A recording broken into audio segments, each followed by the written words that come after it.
Greek लोग मानते हैं कि उनके 12 गॉड्स हैं, जिसमें से ये 3 सबसे ज्यादा पावरफुल गॉड्स की स्टोरी है। उन सब गॉड्स में से एक का नाम जूस है, जो कि किंग ऑफ गॉड्स है, यानी वो गॉड्स का किंग है और किंग होने के साथ साथ वो स्काई और स्टॉर्म का भी गॉड है। जबकि दूसरी तरफ पोसाइडन सी और अर्थ का गॉड है और तीसरा ताकतवर गॉड पोसाइडन का भाई है, जो अंडरवर्ल्ड यानी हेल और डेथ का गॉड है। यहाँ हमें पता चलता है कि जूस ने सब गॉड्स के लिए कुछ रूल्स बनाए हुए हैं, जिसमें कोई भी गॉड दूसरे गॉड की पावर नहीं लेगा और ना ही लेने की कोशिश करेगा। लेकिन मूवी के स्टार्ट में हमें पता चलता है कि जूस की कुछ पावर्स चोरी हो गई हैं, जिसकी वजह से वो जब भी दुनिया में तूफान भेजता है तो उसमें लाइटनिंग नहीं होती, यानी उसमें बिजली नहीं चमकती। और उसे शक है कि पोसाइडन का बेटा पर्सी, जो कि इस मूवी का मेन कैरेक्टर है, उसी ने जूस की ये पावर चोरी की है। लेकिन पोसाइडन जूस को समझा रहा था कि अभी पर्सी अपने बारे में ये नहीं जानता कि वो एक डेमी गॉड है, यानी एक गॉड का बेटा है। वो उससे कहता है कि जब वो अपने बारे में ही नहीं जानता तो वो कोई चोरी कैसे कर सकता है। लेकिन जूस पोसाइडन की कोई भी बात सुनने को तैयार नहीं था। वो उससे कहता है कि अगर 14 दिन के अंदर मुझे मेरा लाइटनिंग बोल्ट वापस ना मिला तो माउंट ओलंपस पर, जहाँ पर गॉड्स रहते हैं, वहाँ पर एक वॉर होगी। और अब यहीं से सीन पर्सी पर शिफ्ट होते हैं, जो कि अर्थ पर रहता था। इस वक्त हमें वो पानी के नीचे दिखाया जा रहा है, जिसके पास एबिलिटी है कि वो काफी देर तक पानी में अपने सांस को रोक सकता है।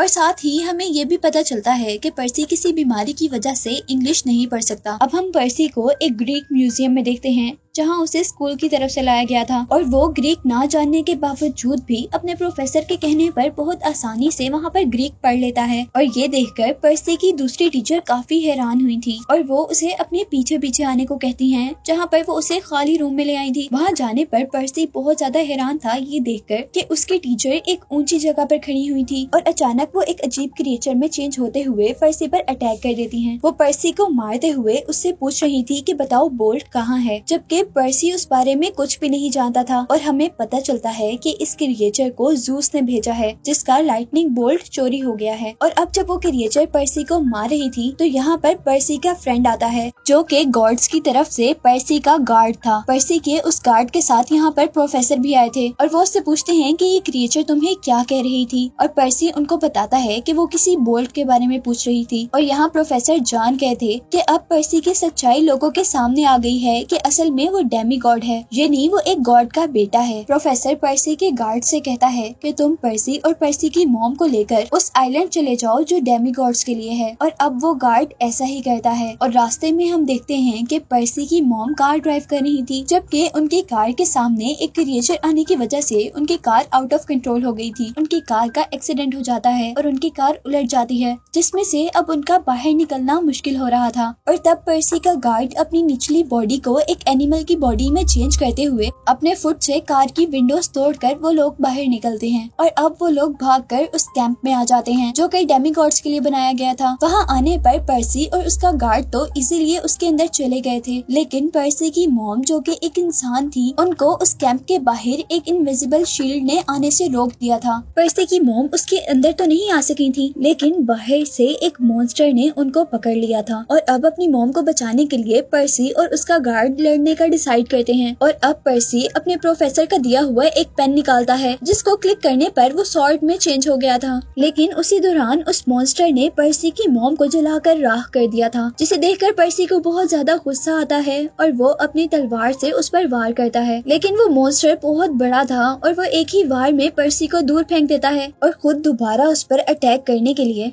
टक्कर मारने वाले अंदाज में उसके करीब आता है। लेकिन पर्सी जल्दी से नीचे हो जाता है, जबकि ड्रैगन का एक हॉर्न ट्री के अंदर फंसकर टूट गया था। और इसी चीज का फायदा उठाते हुए पर्सी उसी ड्रैगन का हॉर्न निकाल कर ही उसे मार देता है। और ये सब करने के बाद पर्सी अब बेहोश हो चुका था और पर्सी की आंख खुलने पर वो अपने आप को कैंप के अंदर पाता है। और पर्सी का गॉड पर्सी को इस कैंप का टूर करने के लिए ले जाता है, जहां उसे बताया जाता है कि वो पोसाइडन का बेटा है, जबकि ग्रूवर उसका सिर्फ दोस्त नहीं है बल्कि उसका गार्ड भी है, जैसा कि मैंने आपको पहले बताया था। यहाँ पर उसकी मुलाकात अपने प्रोफेसर से भी होती है, जिसने उसे पेन दिया था और पर्सी को पता चलता है कि वो एक चायरॉन है, यानी उनकी ऊपर वाली बॉडी बिल्कुल इंसानों जैसी है और नीचे से वो एक हॉर्स है। अब वो चायरॉन प्रोफेसर जो कि इस कैंप के एक तरह के कैप्टन हैं, वो सभी डेमिगॉड से कहते हैं कि हमें पर्सी का वेलकम करना है और उसके वेलकम के लिए पहले कुछ गेम्स प्लान की जाती हैं, जहां एक गेम के लिए 2 टीम्स बनाई गई थी। एक रेड टीम थी और एक ब्लू टीम। रेड टीम को डेमिगॉडेस एनाबेथ लीड कर रही थी, जबकि दूसरी टीम को एक डेमिगॉड ल्यूक लीड कर रहा था, जिसमें पर्सी भी शामिल हो गया था। वो लोग स्वॉर्ड से लड़ रहे थे, जो कि पर्सी को बिल्कुल भी चलानी नहीं आती थी, इसीलिए पर्सी हार रहा था।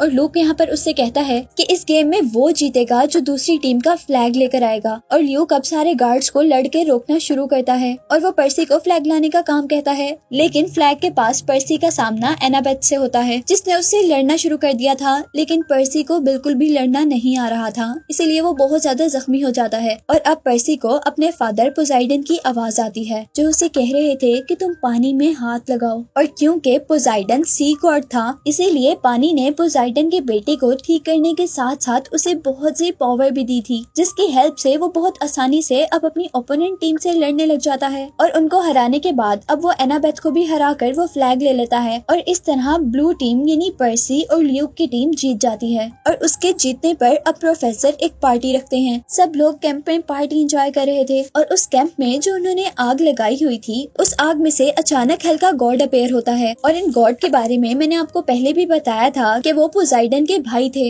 यानी वो पर्सी के अंकल थे। और वो उसे कह रहे थे कि तुम्हारी मॉम अभी भी जिंदा है और हमारे पास है, जैसे ही तुम बोल्ट वापस कर दोगे तो हम तुम्हारी मॉम को सही सलामत वापस कर देंगे। ये कहते ही वो गॉड तो गायब हो जाते हैं और पर्सी जल्दी से प्रोफेसर के पास जाता है और उसे कहता है कि मुझे अपनी मॉम को बचाना है। और प्रोफेसर उसे कहते हैं कि हाँ, ये हम काम कर सकते हैं, लेकिन इस काम के लिए हमें गॉड ज़ूस के पास जाकर उन्हें इस बात का यकीन दिलाना होगा कि तुमने कुछ भी चोरी नहीं किया और वो लाइट बोल्ट भी तुम्हारे पास नहीं है। कुछ देर के लिए तो वो प्रोफेसर की बात पर हाँ कर देता है, क्योंकि उसे लग रहा था कि अगर वो प्रोफेसर के साथ कुछ और कहेगा तो वो उनकी बात नहीं मानेंगे। और फिर रात होने पर वो अकेला अपनी मॉम को बचाने के लिए निकल रहा था कि तभी पर्सी का गार्ड, जिसका नाम ग्रूवर है, वो उसके पीछे आता है। पर्सी उसे मना करता है कि तुम मेरे पीछे नहीं आओ, मैं अकेला ही जाऊंगा। पर ग्रूवर उसे कहता है कि पोसाइडन गॉड ने मुझे तुम्हारा गार्ड रखा है और तुम मेरे बगैर कहीं पर भी नहीं जा सकते। इतने में ही यहाँ पर अब एनाबेथ आ जाती है, जो कि पर्सी को कह रही थी कि मैं एक बहुत अच्छी फाइटर हूँ, मैं तुम्हारे बहुत काम आ सकती हूँ। और अब पर्सी उन दोनों को बताता है कि हमें अंडरवर्ल्ड यानी हेल जाना है, इस मूवी में दिखाया जाने वाले थर्ड गॉड के पास। लेकिन उन्हें ये नहीं पता था कि वो अंडरवर्ल्ड कैसे जाएंगे। और एनाबेथ उन्हें कहती है कि हमारी हेल्प ल्यूक कर सकता है। और ल्यूक के पास जाने पर ल्यूक वाकई ही उनकी हेल्प करता है और उन्हें अंडरवर्ल्ड का मैप देता है। ल्यूक उन्हें सिर्फ मैप ही नहीं देता, बल्कि उसने पर्सी को एक खास शूज दिए थे जो कि उड़ने की एबिलिटी रखते थे। और उसी के साथ ल्यूक उसे एक शील्ड भी देता है। ये शील्ड ल्यूक ने उसे क्यों दी थी, ये बात हमें आगे पता चलेगी। अब ल्यूक उन्हें ये भी बताता है कि इस मैप की हेल्प से तुम लोग उस अंडरवर्ल्ड के अंदर तो जा सकते हो, लेकिन बाहर आने के लिए तुम्हें एक खास स्टोन की जरूरत होगी, यानी जिसको भी अंडरवर्ल्ड से बाहर आना होगा उनको वो स्टोन चाहिए होगा। अब तुम लोग 3 हो तो तुम लोगों को 3 स्टोन चाहिए होंगे। और उनके पूछने पर वो बताता है कि ये मैप तुम्हें स्टोन का रास्ता भी बताएगा। और हम देखते हैं कि वो लोग मैप की हेल्प से पहला स्टोन लेने के लिए एक घर के अंदर आते हैं। उस घर के अंदर जाने पर उन लोगों को वहाँ पर बहुत से स्टेचूज दिखे थे और साथ ही एनाबेथ को वहाँ पर बहुत से कॉइन्स भी मिलते हैं,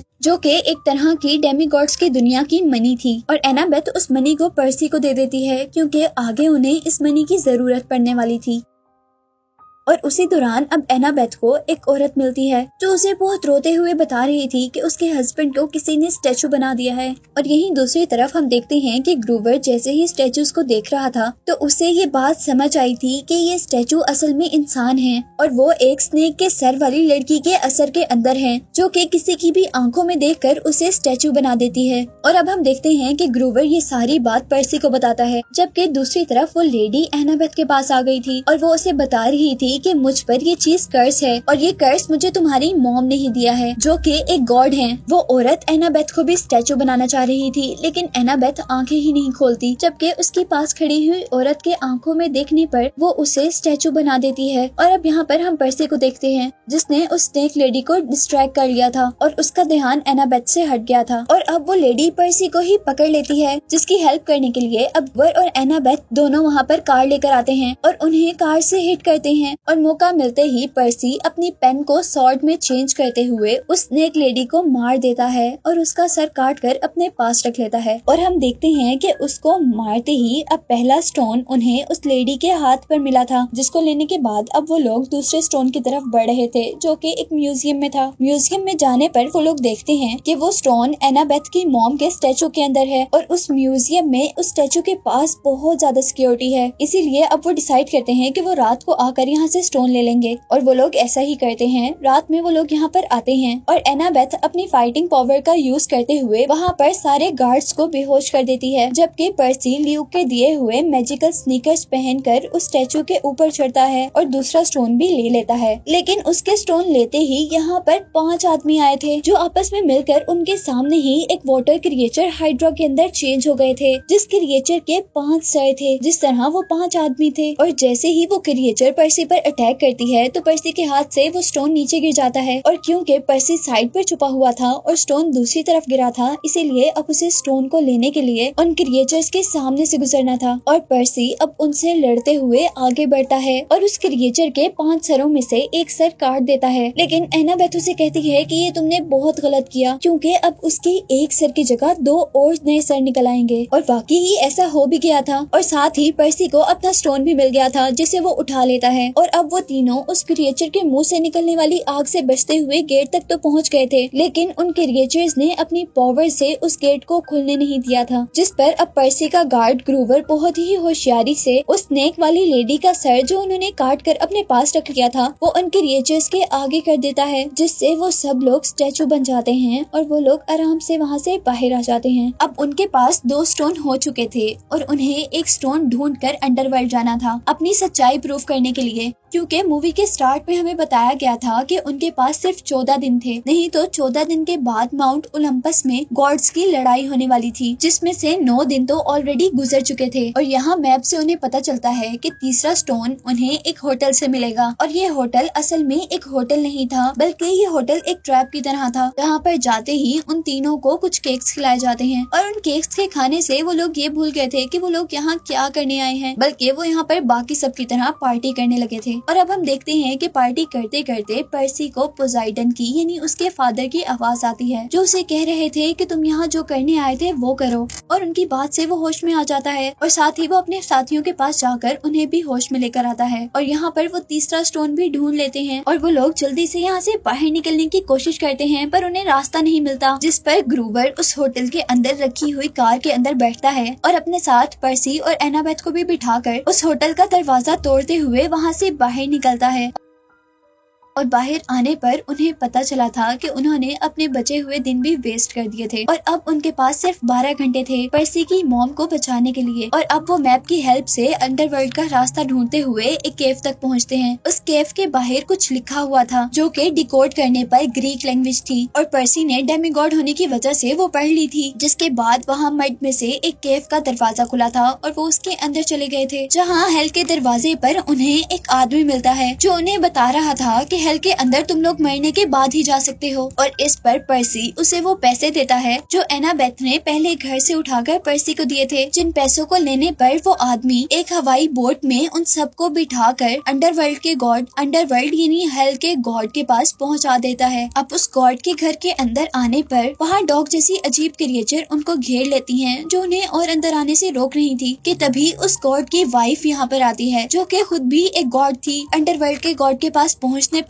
पर्सी उससे पूछता है कि मेरी मॉम कहाँ है, जिसके जवाब में वो कहता है कि पहले तुम लाइटनिंग बोल्ट का हमें बताओगे, पर वो बताता है कि वो उसके पास नहीं है। और इस बात पर वो गॉड एक बॉल को वहाँ पर फेंकता है जिसमें से पर्सी की मॉम निकली थी। पर्सी अपनी हर चीज को जमीन पर गिराता हुआ अपने मॉम के गले लग गया था। यहाँ पर वो शील्ड जो कि ल्यूकस ने उसे दी थी वो शील्ड चमकने लगी थी और उसके चमकने से अंडरवर्ल्ड के गॉड को पता चला था कि लाइटनिंग बोल्ट उस शील्ड के अंदर है। और क्योंकि अब फिलहाल शील्ड पर्सी के पास नजर नजर आ रही थी, इसीलिए उसे लग रहा था कि पर्सी ने ही शील्ड चुराई है। पर्सी उसे बताता है कि ये शील्ड उसकी नहीं है, पर कोई भी उसकी बात नहीं सुनता और उसके झूठ बोलने पर अब अंडरवर्ल्ड का गॉड उनके पीछे वाले दरवाजे को खोल देता है, जो कि हेल का दरवाजा था, और वो हेल उन सब लोगों को अपनी तरफ खींच रही थी। उन लोगों की बात नहीं सुनी जा रही थी कि तभी हम देखते हैं कि उस गॉड की वाइफ ही उस गॉड के हाथ से वो लाइटनिंग बोल्ट लेकर उसे दूर गिराती हैं। और पर्सी जैसे ही उससे पूछता है कि आपने हमारी हेल्प क्यों की, तो वो बताती है कि ये गॉड अच्छा नहीं है और उसे जबरदस्ती अंडरवर्ल्ड में रोका गया है, और अगर उसे ये बोल्ट मिल जाता तो वो दुनिया में तबाही फैला देता। वो गॉडेस उससे कहती है कि आप लोग जल्दी से यहाँ से चले जाएं। लेकिन जैसा हमें पहले पता है कि अंडरवर्ल्ड के अंदर आने का तो रास्ता था, लेकिन बाहर जाने के लिए उन्हें कुछ खास स्टोन्स की जरूरत होती है, और अब उनके पास 3 स्टोन थे जबकि वो लोग 4 थे, क्योंकि अब उनके साथ पर्सी की मॉम भी थी। वो गॉडेस पर्सी के गार्ड ग्रूवर को अपने पास रोक लेती हैं और अब उन स्टोन्स का यूज करते हुए वो अंडरवर्ल्ड से निकलते हुए एक खास बिल्डिंग तक आते हैं, जहाँ से उन्हें ओलंपस यानी गॉड की दुनिया में जाने का रास्ता मिलना था। और यहाँ पर उन्हें ल्यूक मिलता है, जिसके बारे में हमें पता चल गया था कि असल में लाइटनिंग बोल्ट पर्सी ने नहीं बल्कि ल्यूक ने चुराया था। और पर्सी उससे पूछता है कि तुमने ऐसा क्यों किया था और वो लाइटनिंग बोल्ट मुझे क्यों दिया था। और ल्यूक इस बात का उसे जवाब देता है कि असल में वो गॉड्स की ताकतों से तंग आ गया है, इसीलिए उसने उनका लाइटनिंग बोल्ट चुरा लिया है ताकि गॉड्स के दरमियान में वॉर हो और वो सारे मर जाएं,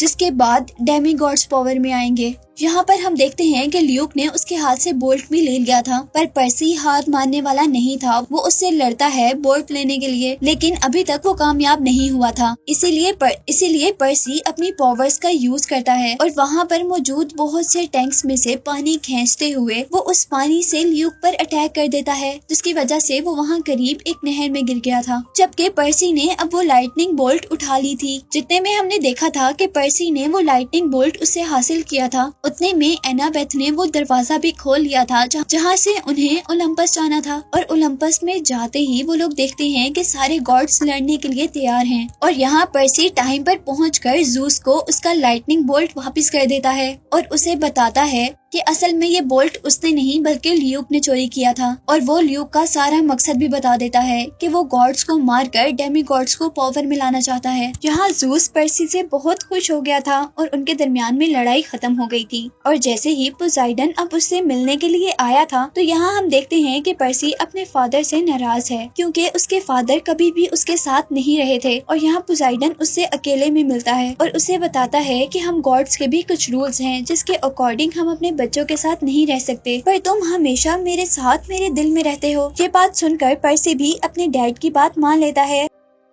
और नेक्स्ट सीन में अब हम पर्सी को उसकी मॉम के साथ देखते हैं, जो कि उन्हें डेमी गॉड के कैंप में छोड़ने आई थी। अंदर जाने पर हम पर्सी के साथ उसके गार्ड को भी देखते हैं, जिसका नाम ग्रूवर था, जिसे उसने ज़ूस से कहकर वहाँ से छुड़वाया था। और यहीं पर हम देखते हैं कि पर्सी और एनाबेथ पीसफुली अपने कैंप्स में हैं। और यहाँ एनाबेथ पर्सी को ट्रेनिंग दे रही थी, जिसके साथ इस मूवी के फर्स्ट पार्ट की एक्सप्लेनेशन तो कम्प्लीट हो गई है। और अब मैं आपको इस मूवी का सेकेंड पार्ट एक्सप्लेन करने वाली हूँ। और इस पार्ट के स्टार्ट में हमें मेन कैरेक्टर यानी पर्सी, एनाबेथ और ग्रूवर का बचपन दिखाया जा रहा है, जहां उनके साथ एक और बच्ची भी है। और हमें पता चला था कि वो गॉड ज़ूस की बेटी थी। वो सब लोग मिलकर अपने कैंप की तरफ भाग रहे थे, क्योंकि उनके पीछे ऐसी क्रिएचर्स लगी हुई थी जो कि डेमी गॉड्स को खाती थी। और यहाँ अब ज़ूस की बेटी को उन क्रिएचर्स पर गुस्सा आ जाता है। वो अपने फ्रेंड्स की जान बचाने के लिए खुद लड़ने का डिसाइड करती है और अपने फ्रेंड्स को कैंप के अंदर जाने का कहती है। और उनसे लड़ते लड़ते आखिर उन क्रिएचर्स ने ज़ूस की बेटी को मार दिया था। और ज़ूस को अपनी बेटी का सेक्रीफाइस बहुत पसंद आया था, और ज़ूस अपनी बेटी के इस खूबसूरत से सेक्रीफाइस को राइगा जाने नहीं दे सकता था। इसलिए वो अपनी बेटी को एक ट्री में चेंज कर देता है, जो ट्री उनके पूरे कैंप पर शील्ड बनाती है, जिस ट्री की वजह से कभी भी साइक्लॉप्स उनके कैंप्स के अंदर नहीं आ सकते थे। और इसी के साथ सीन कट हो जाता है और मूवी में काफी साल गुजर जाते हैं, जहाँ पर सब लोग बड़े हो गए हैं और वो लोग यहाँ पर कुछ गेम्स खेल रहे हैं। और अब यहाँ पर हमें मूवी में एक और कैरेक्टर को दिखाया जाता है, जिसका नाम क्लैरा है। और क्लैरा वॉर गॉड की बेटी है, जो कि इस वक्त पर्सी के साथ गेम खेल रही थी। और क्योंकि वो वॉर गॉड की बेटी थी, इसीलिए उसके अंदर बहुत ज्यादा पावर्स थी, जिन पावर्स का यूज करते हुए उसने पर्सी को हरा दिया था। और नेक्स्ट सीन में हम देखते हैं कि पर्सी को प्रोफेसर ने बुलाया था, जो कि एक चायरॉन थे, यानी ऊपर से तो पूरे इंसान थे और पीछे से एक हॉर्स की तरह यहाँ थे, जैसा मैंने आपको इस एक्सप्लेनेशन के स्टार्ट में बताया था। और उनके पास जाने पर पर्सी को पता चलता है कि उस दुनिया में वो अकेला नहीं है, बल्कि पोसाइडन का एक और भी बेटा है, यानी उसका एक और भाई भी है, जो कि एक साइक्लोप है जिसकी एक आंख होती है। उस साइक्लोप का नाम टाइसन था और पर्सी टाइसन को देखकर बहुत ज्यादा खुश था। टाइसन के पास ऐसी पावर्स थी कि वो दूर से आने वाली चीजों को फील कर लेता था, जिस तरह अब खाना खाते हुए उसे फील हो रहा था कि उनके कैंप के अंदर एक रोबोटिक बुल आ रहा है। और कुछ ही सेकंड में हम देखते हैं कि वाकई एक बुल उनकी तरफ आ रहा था, जो कि उनकी कैंप की शील्ड को तोड़ते हुए उनके कैंप के अंदर आ गया था, जहाँ वो सब पर अटैक कर रहा था। लेकिन क्लेरा जो बहुत ज्यादा पावरफुल थी, अब वो उससे लड़ने के लिए आगे बढ़ी थी, लेकिन वो बुल उससे भी ज्यादा पावरफुल था और वो अपने मुंह से आग भी निकाल सकता था। इसीलिए वो क्लेरा को अपने ऊपर से पीछे गिराते हुए पर्सी पर अब अपने मुंह से फायर करने वाला था। और तभी पर्सी अपने प्रोफेसर का दिया हुआ पेन, जिसके चलाने में वो एक स्वॉर्ड में चेंज हो जाता है, उसके मुंह में डाल देता है और वो पेन उस बुल के अंदर जाकर स्वॉर्ड में चेंज हो गया था, जिसकी वजह से वो बुल पूरा का पूरा टूट गया था। और अब उसके मरते ही यहाँ पर ल्यूक आता है, जिसे देखकर पर्सी बहुत ज्यादा हैरान था, क्योंकि उसने पहले ल्यूक को मार दिया था। वो उससे पूछता है कि तुम तो मर गए थे। इस बात का तो वो पर्सी को कोई जवाब नहीं देता, लेकिन पर्सी से कहता है कि क्या तुम अभी भी मेरे मकसद में मेरी हेल्प करोगे। यानी वो अभी भी गॉड्स को हराकर डेमी गॉड्स को पावर में लाना चाहता था। वो कहता है कि अब मेरा साथ बहुत से डेमी गॉड्स भी दे रहे हैं, और साथ ही वो उससे पूछता है कि तुम्हें उस बात के बारे में तो पता होगा ना, जिसके बारे में प्रोफेसिस यानी पेशेंट गोई हुई भी है। और ये बात पर्सी को कंफ्यूज कर देती है कि ऐसी कौन सी बात है जो वो नहीं जानता। और ये कहते ही ल्यूकस तो वहाँ से गायब हो गया था। और अब उनके जाते ही यहाँ पर सारे कैंप के लोग आ गए थे। वो लोग उस ट्री के पास खड़े थे, जो ट्री जूस की बेटी की ग्रेव पर बना हुआ था, और जो ट्री उनके कैंप के ऊपर शील्ड बनाया करता था। वहाँ आकर प्रोफेसर को पता चलता है कि ल्यूक ने असल में इस ट्री को जहर दे दिया है, और उस जहर से वो ट्री बहुत ज्यादा कमजोर हो गया था, और उसके कमजोर होने से ऑटोमेटिकली शील्ड भी बहुत ज्यादा कमजोर हो गई थी। यहाँ हम देखते हैं कि प्रोफेसर अब उस ट्री के लिए मेडिसिन बनाने लग गए थे, जबकि पर्सी उससे क्वेश्चन करता है कि ऐसी कौन सी बात है जो फ्यूचर में होने वाली है और मैं नहीं जानता। और अब प्रोफेसर उसे एक स्केलेटन के पास भेजते हैं, जो कि उनकी दुनिया में एक तरह की फ्यूचर टेलर थी, यानी वो फ्यूचर बताया करती थी। पर्सी उससे जाकर सवाल करता है, और उसके सवाल में वो स्केलेटन बताती है हजारों साल पहले यहाँ पर बहुत से गॉड्स थे, जिनका लीडर क्रोनोस था, जो कि सबसे बड़ा था, लेकिन वो बहुत जालिम गॉड था। इवन वो इतना जालिम था कि वो अपने बच्चों को भी खा लिया करता था, और उसके जुल्म से तंग आकर अब उसी के बच्चों ने उसी को मारने का डिसाइड किया था। और उसके बच्चों के बारे में हमें पता चलता है कि उसके बच्चे वही 3 पावरफुल गॉड्स हैं, जिनके बारे में हमें मूवी के स्टार्ट में बताया गया था, यानी ज़ूस, पोसाइडन और पोसाइडन का भाई, जो कि अंडरवर्ल्ड का गॉड है। और उन तीनों ने मिलकर एक खास सोर्ड से उसे मार दिया था, जिसके बाद सिर्फ 12 गॉड्स इस दुनिया पर राज किया करते थे। और अब वो कहती है कि वो बात जो तुम पूछ रहे हो वो ये है कि क्रोनोस अब दोबारा वापस आएगा, जो ओलंपस यानी गॉड्स की दुनिया और दूसरी दुनिया से अपना बदला लेगा, जिसे अब ओलंपस में रहने वाले गॉड्स के बच्चे मारेंगे। लेकिन क्रोनोस को मारने से पहले उन गॉड्स के बच्चों यानी डेमी गॉड्स को आपस में भी लड़ना पड़ेगा। और वो कहती है कि जो जीत जाएगा वही क्रोनोस को हराएगा, और अगर वो डेमी गॉड अच्छा हुआ तो क्रोनोस को हराने के बाद वो इस दुनिया को आबाद कर देगा, लेकिन अगर वो डेमी गॉड बुरा हुआ तो क्रोनोस को हराने के बाद वो इस दुनिया को बर्बाद कर देगा। ये बात सुनकर पर्सी 1 मिनट के लिए डर गया था, क्योंकि उसे लग रहा था कि अब उसे ल्यूक से लड़ना पड़ेगा। और उसे साथ ही साथ ये भी पता चलता है कि उन बातों से शायद ल्यूक पर्सी को लड़ने की ही धमकी दे रहा था। और दूसरी तरफ अब हम एनाबेथ और ग्रूवर को देखते हैं, जो कि प्रोफेसर के पास ज़ूस की बेटी को ठीक करने का एक तरीका ढूंढ कर लाए थे। वह उन्हें एक फ्लीस दिखाते हैं, जिसको जैसे ही वो उस ट्री के ऊपर डालेंगे तो ज़ूस बिल्कुल ठीक हो जाएगी, और उनकी सिक्योरिटी शील्ड भी दोबारा पहले की तरह पावरफुल हो जाएगी, जिसमें हर डेमी गॉड सेफ रहेगा। और इस बात पर उनके कैंप के लीडर उन्हें कहते हैं कि इस चादर के बारे में मैं भी जानता था, लेकिन ये चादर सी के अंदर बरमूडा ट्रायंगल के दरमियान में है, और इसे निकालना खतरे से खाली नहीं होगा। और यहाँ पर किसी न किसी तरह एनाबेथ उसे मना लेती है। वो लोग रात में सभी डेमी गॉड्स को इकट्ठा करते हैं, और उनके सामने वो एनाबेथ का नाम नहीं लेते, बल्कि एनाबेथ की हुई रिसर्च को अपने नाम से पेश करते हुए बताते हैं कि उन्होंने डेमी गॉड्स की सिक्योरिटी शील्ड को बेहतर बनाने के लिए एक तरीका ढूंढ लिया है, जिसके लिए उन्हें एक चादर की जरूरत है, जो कि हमें बरमूडा ट्रायंगल के पास से लेकर आनी है और वो सबको बता रहे थे कि उस चादर की प्रोटेक्शन एक साइक्लॉप करता है और हमें उस साइक्लॉप से वो चादर लेकर आनी है। जहाँ हमें बताया जा रहा था कि साइक्लॉप ऐसे क्रिएचर्स को खाते थे जो कि डेमीगॉड्स की हिफाजत किया करते थे, जिस तरह ग्रूवर। और अब वो साइक्लॉप से लड़ने के लिए वॉर गॉड की बेटी क्लैरा को चुनते हैं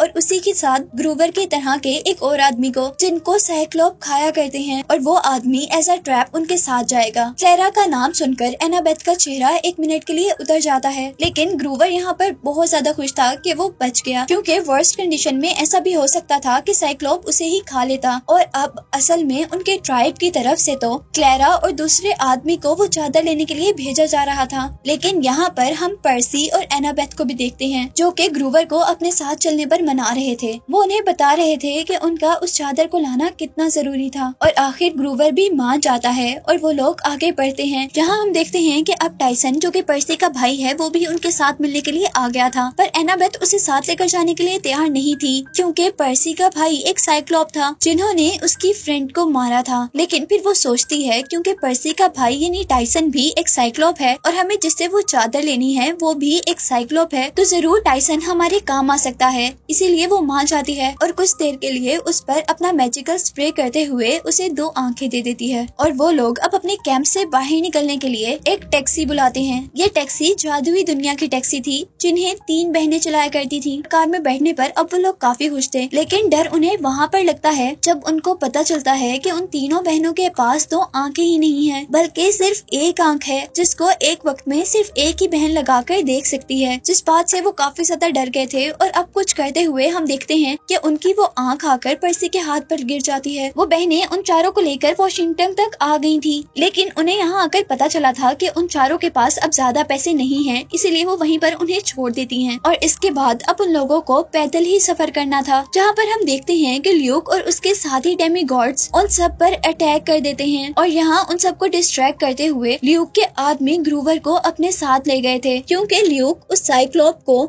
जिसके पास वो चादर है, उसे ग्रूवर को देकर उसके बदले में वो चादर लेना चाहता था। और यहाँ पर वो लोग हेल्पलेस फील कर रहे थे, इसीलिए वो एक खास आदमी के पास जाते हैं जो कि पैसों के बदले डेमीगॉड्स की चीजें गॉड्स की दुनिया में भेजा करता था। उसके पास आकर पर्सी उस आदमी को ल्यूक का सारा प्लान बताता है और उसे रिक्वेस्ट करता है कि अगर वो ल्यूक की लोकेशन उन्हें ढूंढ दे तो वो लोग अपने फ्रेंड को बचाने के साथ साथ यहाँ सब लोगों को भी बचा लेंगे। और आखिर वो आदमी उन्हें ल्यूक की लोकेशन भी बता देता है और साथ ही उन्हें कुछ गैजेट्स भी देता है, जिसमें उसने पर्सी को एक ऐसी टेप दी थी जिसको अगर वो किसी चीज पर लगाता तो वो चीज गायब हो जाती। जबकि दूसरी तरफ उस आदमी ने एनाबेथ को एक स्प्रे दिया था, जिस स्प्रे को खोलने पर उसमें से बहुत प्रेशर से हवा निकलने वाली थी। उन लोगों को उस वक्त तो वो गैजेट्स बहुत ज्यादा अजीब और नकारा लग रहे थे, लेकिन फिर भी वो उन गैजेट्स को अपने पास रखते हुए उसे थैंक यू करते हुए आगे बढ़ते हैं, क्योंकि उन्हें उस जगह से ल्यूक को पकड़ना था जो लोकेशन उन्हें उस आदमी ने बताई थी। लेकिन यहाँ वो अब भी लेट हो गए थे, क्योंकि ल्यूक एक बहरी जहाज में वहाँ से दूर चला गया था। अब टाइसन वक्त जाया किए बगैर जल्दी से पानी में उतरता है और पानी से बातें करते हुए वो अपने फादर पोजाइडन से हेल्प मांगता है। और पोजाइडन वहाँ पर उनके लिए एक सी हॉर्स भेजता है, जिस पर बैठकर वो लोग ल्यूक की शिप तक पहुँच गए थे।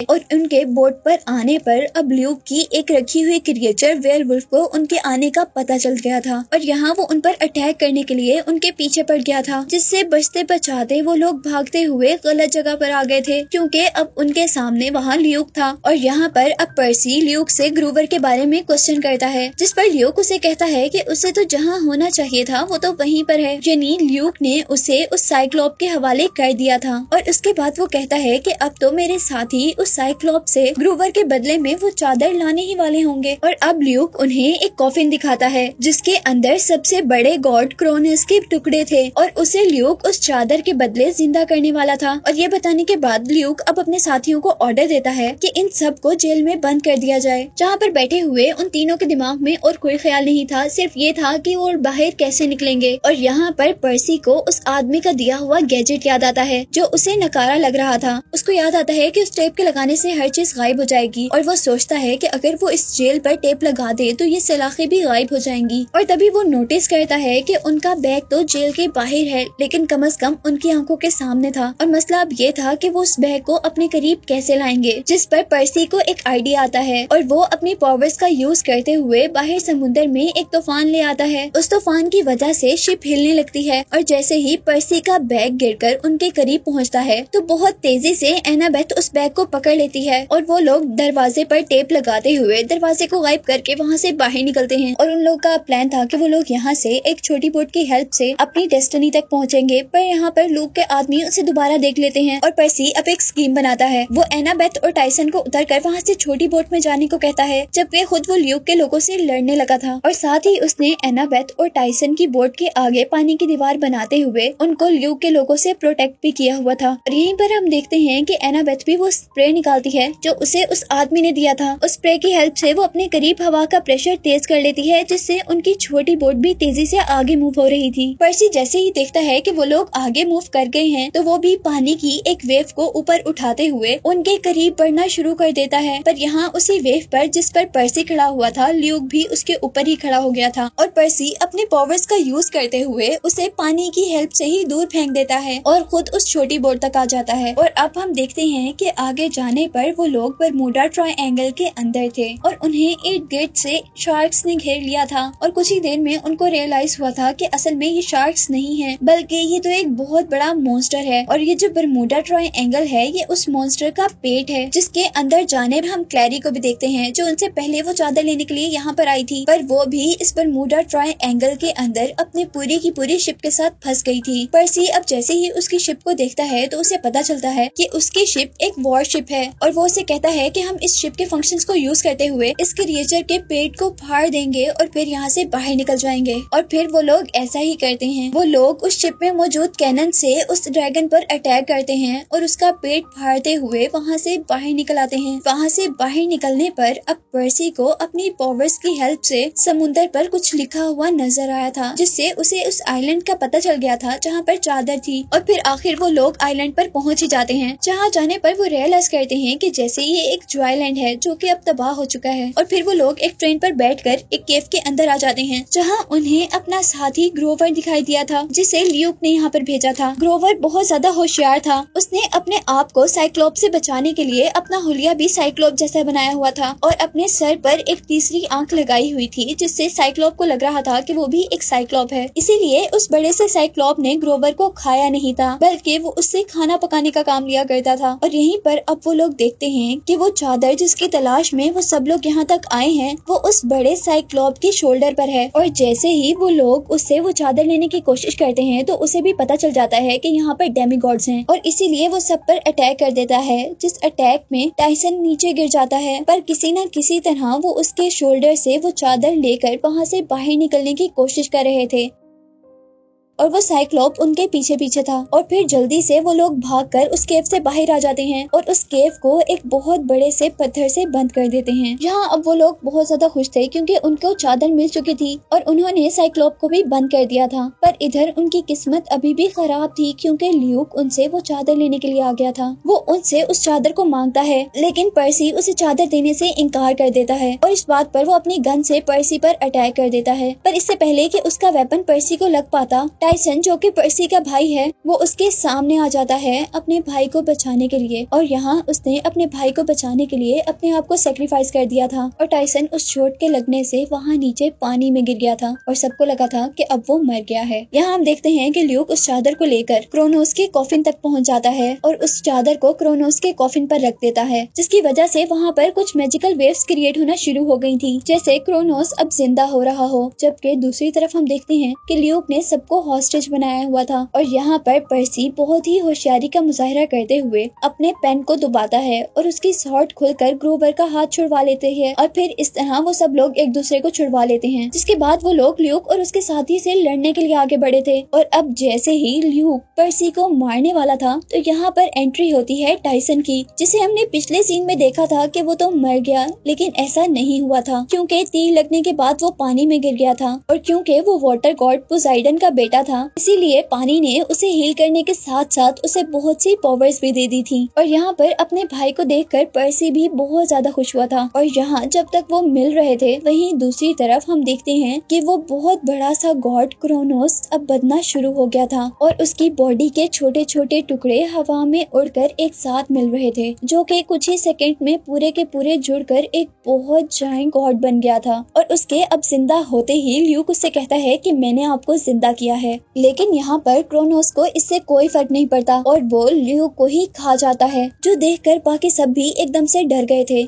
और यहाँ वो आगे बढ़कर सब पर अटैक करने लगा था। वो अपने बड़े से पाँव को सबको कुचलने वाला था, पर पर्सी बहुत ही होशियारी से उसके पाँव के नीचे से निकल जाता है, जबकि दूसरी तरफ क्रोनोस ने ग्रोवर को उठाकर खा लिया था। और यहाँ पर्सी अपनी स्वॉर्ड को ओपन करता है और उससे उसके पाँव पर अटैक करता है, जिससे उसका पाँव कट जाता है। और इस तरह उसके पाँव का हिस्सा लाइट में चेंज होता हुआ उसी कॉफिन में वापस जा रहा, जिस कॉफिन से वो निकला था। और यहाँ पर्सी को समझ आ गया था कि उसके पास जो स्वॉर्ड है वो कोई आम स्वॉर्ड नहीं है, बल्कि उसके फादर पोसाइडन ने भी पहले इसी स्वॉर्ड से क्रोनोस को मारा था। और यहाँ हम देखते हैं कि क्रोनोस भी उसके हाथ में ये स्वॉर्ड देखकर डर गया था और वो पर्सी पर जोर जोर से अटैक करने लगता है। लेकिन पर्सी भी हार नहीं मानता और वो इधर उधर से कभी उसका हाथ काटता है, कभी उसके बॉडी के दूसरे पार्ट्स पर अटैक करता है और आखिर फिर वो हिम्मत दिखाते हुए एक जंप करता है और क्रोनोस की बॉडी को दरमियान से काटता हुआ उसे दो पार्ट्स में डिवाइड कर देता है, जिससे अब क्रोनोस पूरा का पूरा खत्म हो गया था और रोशनी में चेंज होते हुए वापस अपने कॉफिन में बंद हो गया था। और यहाँ उसके कैद होते ही हम देखते हैं कि ग्रोवर और ल्यूक, जिसे इस मॉन्स्टर ने खाया था, वो दोनों बाहर गिर गए थे। और यहीं दूसरी तरफ जिस साइक्लोप से उन्होंने वो चादर ली थी, वो साइक्लोप भी अपने आप को छुड़वा कर उस केव में से बाहर निकल आया था। और हम देखते हैं कि ल्यूक जहाँ पर गिरा था वो बिल्कुल साइक्लोप के सामने गिरा था।